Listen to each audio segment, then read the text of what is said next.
شروع اللہ کے نام سے جو بڑا مہربان نہایت رحم والا ہے۔ جن لوگوں نے کفر کیا اور اوروں کو خدا کے رستے سے روکا، خدا نے ان کے اعمال برباد کر دیے، اور جو ایمان لائے اور نیک عمل کرتے رہے اور جو کتاب محمد صلی اللہ علیہ وآلہ وسلم پر نازل ہوئی اسے مانتے رہے اور وہ ان کے پروردگار کی طرف سے برحق ہے، ان سے ان کے گناہ دور کر دیے اور ان کی حالت سنوار دی۔ یہ ہفت اعمال اور اصلاح حال اس لیے ہے کہ جن لوگوں نے کفر کیا انہوں نے جھوٹی بات کی پیروی کی، اور جو ایمان لائے وہ اپنے پروردگار کی طرف سے دین حق کے پیچھے چلے۔ اسی طرح خدا لوگوں سے ان کے حالات بیان فرماتا ہے۔ جب تم کافروں سے بھڑ جاؤ تو ان کی گردنیں اڑا دو، یہاں تک کہ جب ان کو خوب قتل کر چکو تو جو زندہ پکڑے جائیں ان کو مضبوطی سے قید کر لو، پھر اس کے بعد یا تو احسان رکھ کر چھوڑ دینا چاہیے یا کچھ مال لے کر، یہاں تک کہ فریق مقابل لڑائی کے ہتھیار ہاتھ سے رکھ دے۔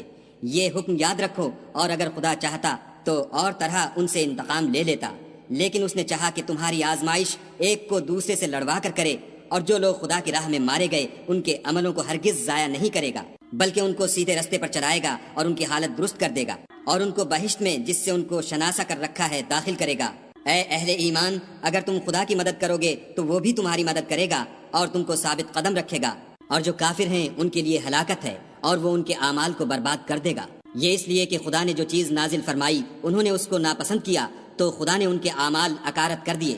کیا انہوں نے ملک میں سیر نہیں کی تاکہ دیکھتے کہ جو لوگ ان سے پہلے تھے ان کا انجام کیسا ہوا؟ خدا نے ان پر تباہی ڈال دی، اور اسی طرح کا عذاب ان کافروں کو ہوگا۔ یہ اس لیے کہ جو مومن ہیں ان کا خدا کارساز ہے اور کافروں کا کوئی کارساز نہیں۔ جو لوگ ایمان لائے اور عمل نیک کرتے رہے ان کو خدا بہشتوں میں جن کے نیچے نہریں بہہ رہی ہیں داخل فرمائے گا، اور جو کافر ہیں وہ فائدے اٹھاتے ہیں اور اس طرح کھاتے ہیں جیسے حیوان کھاتے ہیں، اور ان کا ٹھکانہ دوزخ ہے۔ اور بہت سی بستیاں تمہاری بستی سے جس کے باشندوں نے تمہیں وہاں سے نکال دیا زور و قوت میں کہیں بڑھ کر تھیں، ہم نے ان کا ستیہ ناش کر دیا اور ان کا کوئی مددگار نہ ہوا۔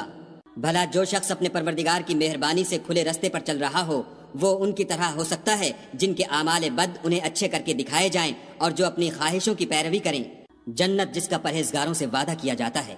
اس کی صفت یہ ہے کہ اس میں پانی کی نہریں ہیں جو بو نہیں کرے گا، اور دودھ کی نہریں ہیں جس کا مزہ نہیں بدلے گا، اور شراب کی نہریں ہیں جو پینے والوں کے لیے سراسر لذت ہے، اور شہد مصفہ کی نہریں ہیں جو حلاوت ہی حلاوت ہے، اور وہاں ان کے لیے ہر قسم کے میوے ہیں، اور ان کے پروردگار کی طرف سے مغفرت ہے۔ کیا یہ پرہیزگار ان کی طرح ہو سکتے ہیں جو ہمیشہ دوزخ میں رہیں گے، اور جن کو کھولتا ہوا پانی پلایا جائے گا تو ان کی انتڑیوں کو کاٹ ڈالے گا؟ اور ان میں بعض ایسے بھی ہیں جو تمہاری طرف کان لگائے رہتے ہیں، یہاں تک کہ سب کچھ سنتے ہیں، لیکن جب تمہارے پاس سے نکل کر چلے جاتے ہیں تو جن لوگوں کو علم دین دیا گیا ہے ان سے کہتے ہیں کہ بھلا انہوں نے ابھی کیا کہا تھا؟ یہی لوگ ہیں جن کے دلوں پر خدا نے مہر لگا رکھی ہے اور وہ اپنی خواہشوں کے پیچھے چل رہے ہیں۔ اور جو لوگ ہدایت یافتہ ہیں ان کو وہ ہدایت مزید بخشتا ہے اور پرہیزگاری عنایت کرتا ہے۔ اب تو یہ لوگ قیامت ہی کو دیکھتے ہیں کہ ناگہاں ان پر آ واقع ہو، سو اس کی نشانیاں وقوع میں آ چکی ہیں، پھر جب وہ ان پر آ نازل ہوگی اس وقت انہیں نصیحت کہاں مفید ہو سکے گی۔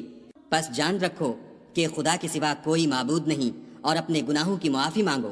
اور مومن مردوں اور مومن عورتوں کے لیے بھی، اور خدا تم لوگوں کے چلنے پھرنے اور ٹھہرنے سے واقف ہے۔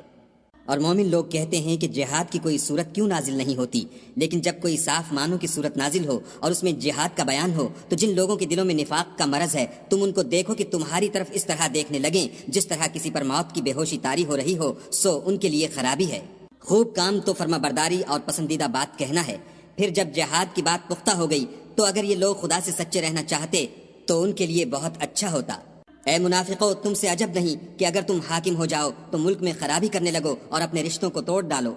یہی لوگ ہیں جن پر خدا نے لعنت کی ہے اور ان کے کانوں کو بہرا اور ان کی آنکھوں کو اندھا کر دیا ہے۔ بھلا یہ لوگ قرآن میں غور نہیں کرتے یا ان کے دلوں پر قفل لگ رہے ہیں؟ جو لوگ راہ ہدایت ظاہر ہونے کے بعد پیٹھ دے کر پھر گئے، شیطان نے یہ کام ان کو مزین کر دکھایا اور انہیں طول عمر کا وعدہ دیا۔ یہ اس لیے کہ جو لوگ خدا کی اتاری ہوئی کتاب سے بیزار ہیں یہ ان سے کہتے ہیں کہ بعض کاموں میں ہم تمہاری بات بھی مانیں گے اور خدا ان کے پوشیدہ مشوروں سے واقف ہے۔ تو اس وقت ان کا کیسا حال ہوگا جب فرشتے ان کی جان نکالیں گے اور ان کے منہوں اور پیٹھوں پر مارتے جائیں گے۔ یہ اس لیے کہ جس چیز سے خدا ناخوش ہے یہ اس کے پیچھے چلے اور اس کی خوشنودی کو اچھا نہ سمجھے تو اس نے بھی ان کے عملوں کو برباد کر دیا۔ کیا وہ لوگ جن کے دلوں میں بیماری ہے یہ خیال کیے ہوئے ہیں کہ خدا ان کے کینوں کو ظاہر نہیں کرے گا؟ اور اگر ہم چاہتے تو وہ لوگ تم کو دکھا بھی دیتے اور تم ان کو ان کے چہروں ہی سے پہچان لیتے اور تم انہیں ان کے انداز گفتگو ہی سے پہچان لوگے، اور خدا تمہارے اعمال سے واقف ہے۔ اور ہم تم لوگوں کو آزمائیں گے تاکہ جو تم میں لڑائی کرنے والے اور ثابت قدم رہنے والے ہیں ان کو معلوم کریں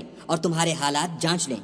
جن لوگوں کو سیدھا رستہ معلوم ہو گیا اور پھر بھی انہوں نے کفر کیا اور لوگوں کو خدا کی راہ سے روکا اور پیغمبر کی مخالفت کی، وہ خدا کا کچھ بھی بگاڑ نہیں سکیں گے اور خدا ان کا سب کیا کرایا اکارت کر دے گا۔ مومنو، خدا کا ارشاد مانو اور پیغمبر کی فرما برداری کرو اور اپنے عملوں کو ضائع نہ ہونے دو۔ جو لوگ کافر ہوئے اور خدا کے رستے سے روکتے رہے پھر کافر ہی مر گئے، خدا ان کو ہرگز نہیں بخشے گا۔ تو تم ہمت نہ ہارو اور دشمنوں کو صلح کی طرف نہ بلاؤ، اور تم تو غالب ہو اور خدا تمہارے ساتھ ہے، وہ ہرگز تمہارے اعمال کو کم اور گم نہیں کرے گا۔ دنیا کی زندگی تو محض کھیل اور تماشا ہے، اور اگر تم ایمان لاؤ گے اور پرہیزگاری کرو گے تو وہ تم کو تمہارا اجر دے گا اور تم سے تمہارا مال طلب نہیں کرے گا۔